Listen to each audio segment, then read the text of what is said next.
Hey, this is Mike, Seder 42 Vinyl. I'm going to do a video today regarding my vinyl pickups for Record Store Day 2024. So the first album that I picked up, this is going to be kind of a mix of metal, indie, and rap actually. So, and even psychedelic rock. So this is going to kind of disclose a bit of my taste. You know, my taste in music is all over the place. So yeah, a lot of stuff I picked up was just a variety. And some of the stuff I've wanted for quite some time.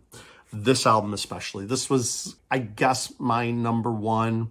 The first two albums are kind of tied for number one, really. And the first pickup I got was Forbidden Omega Wave. This is a very, very big deal, this album.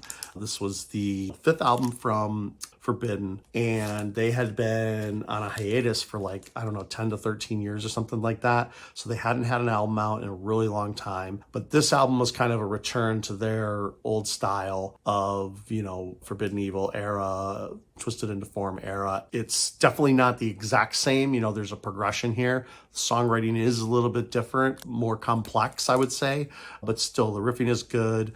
The choruses are great. It came on two different colors in the theme of the cover of the album. So it came with a blue splatter, and it also came with a red splatter. So that's kind of cool that they took the extra effort to, you know, press the records in two different colors. I thought that was really good.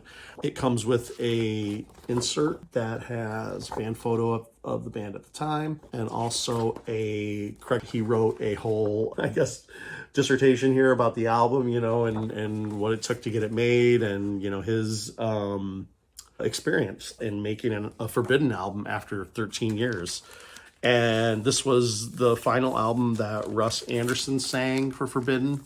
So that's kind of makes this album special and unique. Hope everyone who wanted to get this got it, because it's a fantastic album. It deserves to be in print, you know, continuously. And this only, I believe, only got like 500 copies. So this is a really great pressing. It sounds fantastic. It's one of the only albums that I actually listened to all the way through so far. Very, very happy that I got this. Great album, great pickup. When I saw that on the list, I was like, boom, that's my number one. The crest of the wave is crushing humankind, rolling with ungodly force, omnipotent Omega, delivering the pain, condemning one and all, eradicate the conscious stricken, everyone must die. Slaves to the fear we created, a repenting dome.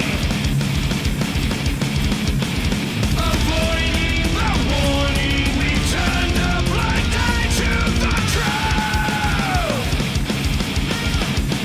Blind to the truth.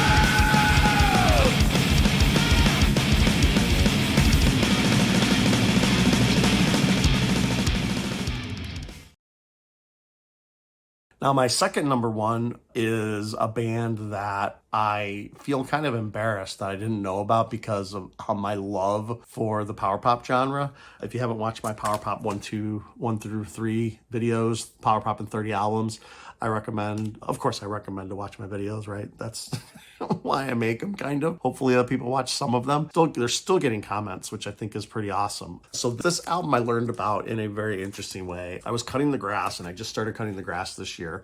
I'm on like my third or fourth time or whatever. So, but anyway, you know, of course I listen to music, and I've been really using the Spotify DJ X. And just as a side note, I wish there was a female DJ X. I wish they would get it out of beta and have a male or female version. I would much rather listen to a female DJ X. But besides the point, I was listening to DJ X, and all of a sudden he played a song. He's like, I'm gonna play some songs in this rock genre that you've been really digging lately. You know, he talks like that.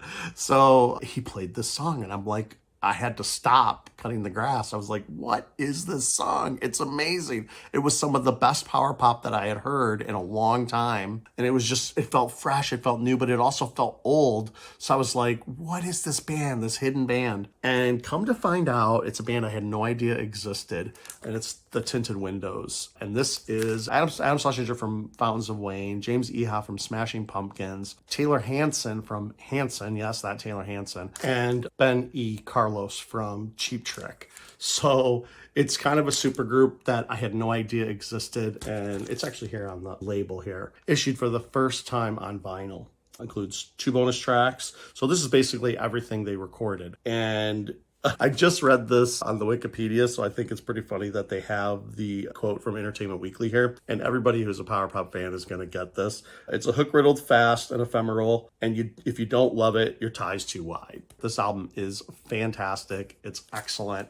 It's hook-riddled. It's just power pop like you expected it to be back in the late 70s, early 80s. Really, really, really good stuff. I was just super surprised that it was Taylor Hanson from Hanson, but then I wasn't. But yeah, this is fantastic. And I was ashamed to not have known about this project until DJ X played it for me. And then just so happens that he played that for me like about 2 or 3 weeks ago, like before Record Store Day. And I started looking up the band. I'm like, oh, I'm going to buy this album like right now. Come to find out, it's a Record Store 24 release. Isn't that crazy? That's just wild. The Power Pop gods were watching out for me. They knew I needed to know about this, so they sent it to me on Record Store Day 2024. Thank you, Power Pop gods. All right.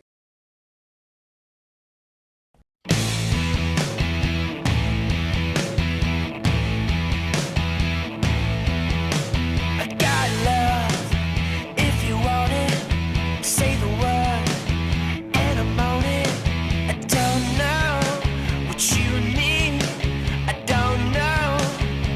You want me to be, I got time. I'm so patient, I just like some information. You don't show what you feel. I don't know if it's even real now. Oh, come on, come on. Well, you've been dancing with my head for oh so long now. Oh, come on, come on. Well, you've been dancing with my head, it's oh so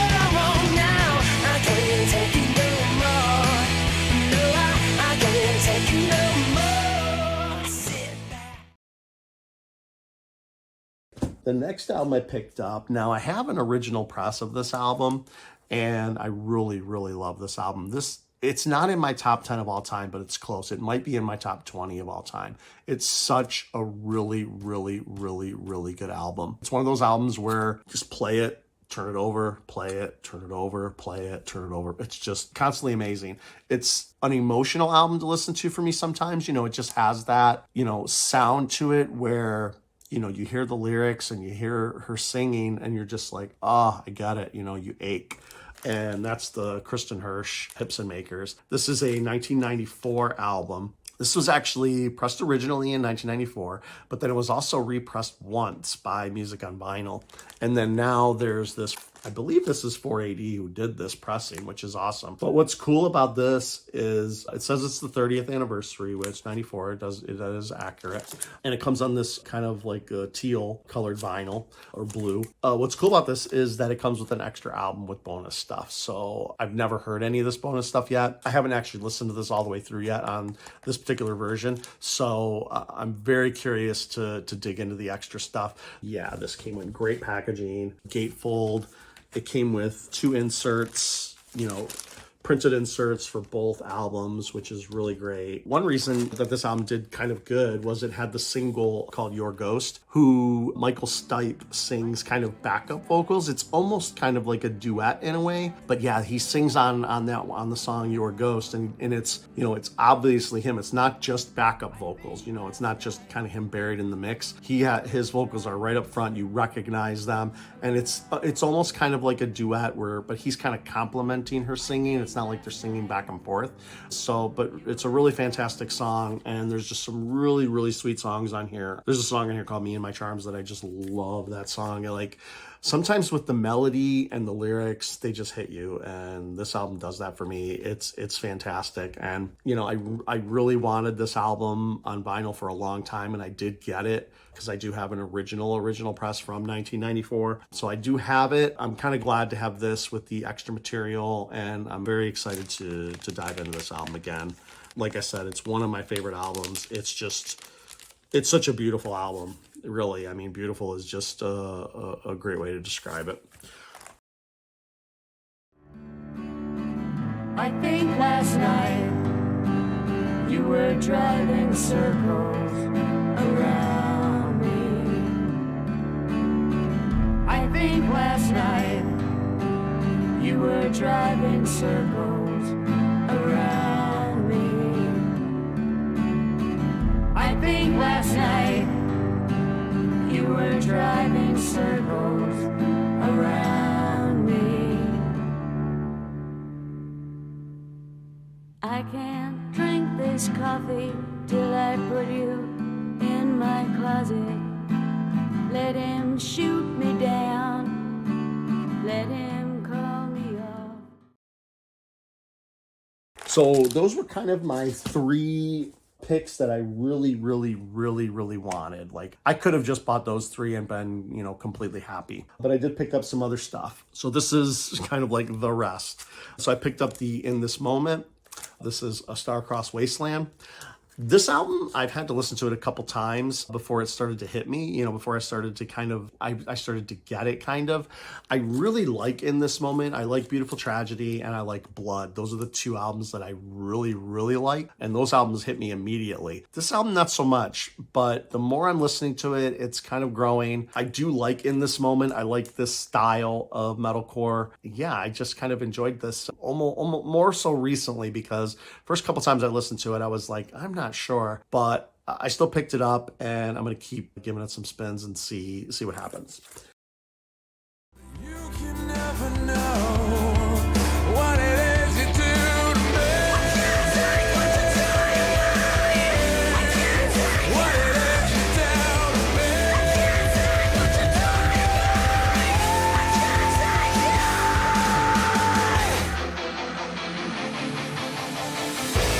No matter what I say or what I do, I know how this wins. So I'm turning away now. The story begins. And no matter what you say or what you do, I know how this wins. So I'm turning away now. I'm dangerous for you. Other album that I picked up, and this is a classic album. This album has been reissued a ton, so I'm not sure. There really isn't anything special about this release at all, and that is Witchfinder General and Death Penalty.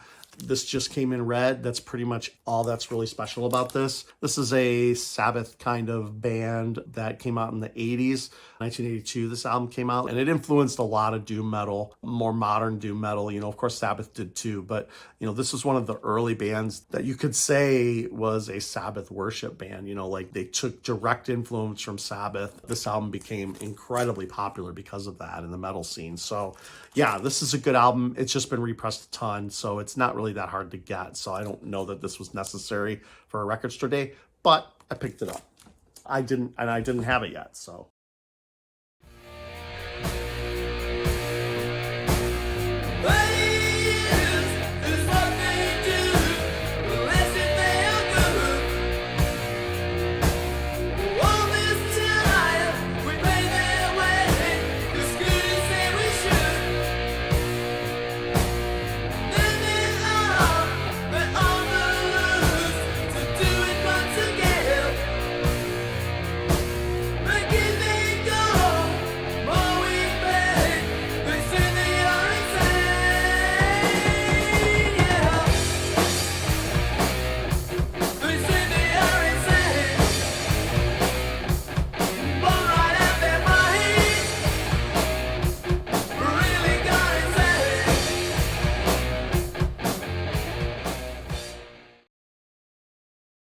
Now, this album is interesting. If you've if you guys have watched all my videos, I know people aren't watching all of them, but I watched a documentary on Netflix a while ago called Ladies First. And I think it's a 3 or 4 part documentary in episodes, about female rappers. And, from the beginning, kind of in the 80s till, even now, they interview a lot of current artists as well. After watching that documentary, it got me more interested and made me want to pick up some more of the lady rappers. And I had a Nicki Minaj album. I liked it. This really got me more serious into it. And that made me want to pick up Foxy Brown, the Il Na Na record. This album was one of the first of the lady rappers in the modern era, kind of. This is 1996. And this kind of proved that, because this album was very successful. It went platinum, I guess. It did very, very, very well. It had one really big hit single on it, because she was doing backups and stuff like that for Jay-Z and a bunch of other rappers. So she was around the scene. She obviously had skills. Def Jam got her recorded and put this album on. It had several hits on it, and it's kind of like an important album of the 90s, and it did very well for a female rapper. It was one of the first female rappers to do certain things in the charts. There's some history for this album as far as its importance in the lady rapper world. So yeah, this was definitely on my list. I wanted to pick it up. I knew it was something that I was interested in, and it came in this really cool blue and white. That's Foxy Brown, Il Na Na. With a pop, brace yourself as the ride on top. Close your eyes as you ride, right out your sight. Don't lose his mind as he grind in the tunnel. Wanna give me the cash he made off his last bundle? Nasty girl, won't pass me the world. I push the beat, not the backseat girl. Don't deep throat, cause see, no, she floats. Murder she wrote and keeps the heat close. Firm, we post to be the illest on 3 coasts. Familiar, bigger than egos. Y'all didn't need to beat those smart. All I see is the penny ethers, that's all. No shark in this year, raise the vigor. 15% make the whole world fitter. And take notice, now I take over. Y'all take quotas. Bye-bye. All right, now again, just going across the craziness here of my genres that I like. This album is a psych rock album from the late 60s. And this is SRC. These guys are from Detroit. And it's pretty cool. It's if you like kind of psych rock with a lot of Hammond organ, or a lot of organ in general, this album's kind of trippy. It's kind of good. I've seen this album maybe once or twice in the bins, but it's always been in very, very rough shape. It was always like original copies, that I found. Certain albums that I really want, I want to listen to them on vinyl. I don't kind of want to just listen to them too much before I get them on vinyl. I don't know if that's weird or if that's just me or if that's other people too. So I kind of wanted to wait until I found a copy to really get into this album. And yeah, Record Store Day is giving me an opportunity to get this album. I've never seen this record outside of Michigan and outside of Detroit. So I don't even know, how far this record got. I'm sure it did, but yeah, I just never saw it anywhere local here in North Carolina. So anyway, this was an album that was on my list. A Record Store release gives me an excuse to pick this album up finally.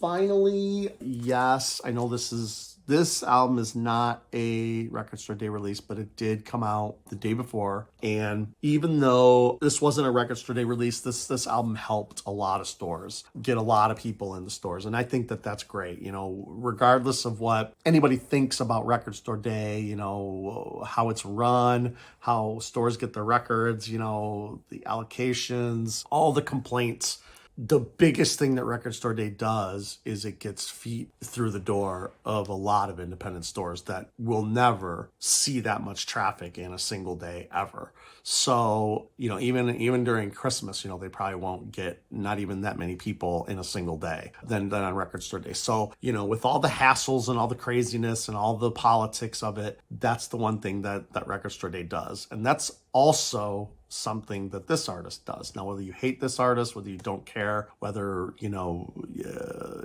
whatever you think, this artist is bringing people, especially young people, into the record stores, buying turntables, buying albums, getting started, and this might just be their intro into a whole, other thing that they start, a path that they can go on later, or as they experience the vinyl community. So, with that little rant, I did pick up the Taylor Swift, the Tortured Poets Department. I am kind of a Swiftie. I am not like a huge Swiftie. I'm not paying, money to go see her in concert or anything like that. And I'm not following every single thing that she does. But whenever she has a release on vinyl, especially recently, since 1989, the 1989 album, I've been buying pretty much everything, all of her stuff. I deeply respect Taylor Swift for who she is as an artist. I think she's a really good person. Honestly, at least everything that we know, right? I'm not friends with her or anything like that, so I don't know her. But all how she presents herself and everything like that. There really isn't anything negative I can say. And she is bringing feet to the record stores, to these stores that need people to that need customers. So that's one of the great things about Taylor Swift, just in general, as a marketing whatever. And I'm gonna have a little rant about this album as well, but negative about it. But I did get the postcard with the letter that she wrote. I know these are limited, so I was lucky enough to have my local store recyclable. They, since I bought the album, they let me have one of these. And I picked the album with Albatross on it. Me and my wife listened to all of the bonus tracks, and we kind of decided that was kind of the best one, at least the ones that we liked. It was kind of a toss-up between Black Dog and Albatross, but we picked Albatross, so I'm pretty happy with that pick. I've listened to that song a few times. That's the song that I've listened to probably the most on the album so far, and it is a pretty good song. Now, the rant about this album is I really think that Taylor has made a mistake here with this bonus track thing, because to use a video game analogy, these bonus tracks are content, and because you've put content on 4 different albums, you're kind of forcing people, if they want that content on vinyl, they have to buy all 4 records. Now, when you're talking about Midnights or the 1989, where they had all the different covers and everything like that, to me, that's not a big deal, because the content on all those albums are the same. Even though the pictures are different, I guess you could say that the pictures are content, but really it's not. That's just, a visual thing. Because she's, in a way, withholding music in this format, and she's spreading it across 4 records, the big fans are really going to want to buy all 4 albums. These things are like $40-45 a piece right now. I think that was a mistake. I really hope she doesn't do that again. Now, a lot of effort was put into this, because all of the albums with the bonus tracks, the booklet that's in here, I'm not going to open it, but the booklet that has all the lyrics, there's a brand new page, and I think the pictures and everything inside this booklet are all different for all the albums, so they are all unique. And then there's even the unique page for the bonus track, so you're getting a lot of stuff even if you buy all 4. But I just don't like the idea of withholding content from people. If you wanted to have 4 versions of this album, totally fine, but have them all have all the songs on it available. That's kind of my rant on the album. Other than that, everything that I've heard so far, I've liked. The songs are great. Taylor has her songwriting style, writing as a character and writing these small little vignettes, these small little stories. It really reminds me of like my Hillbillies in Hell compilation, where, it's different, but it's still the same, where, you go on a journey with the character throughout those songs, and in Hillbillies in Hell, it's like this tragic, story. And Taylor has some tragic stories to tell on this album too. But that's the one thing I really like about her songwriting, at least her current stuff.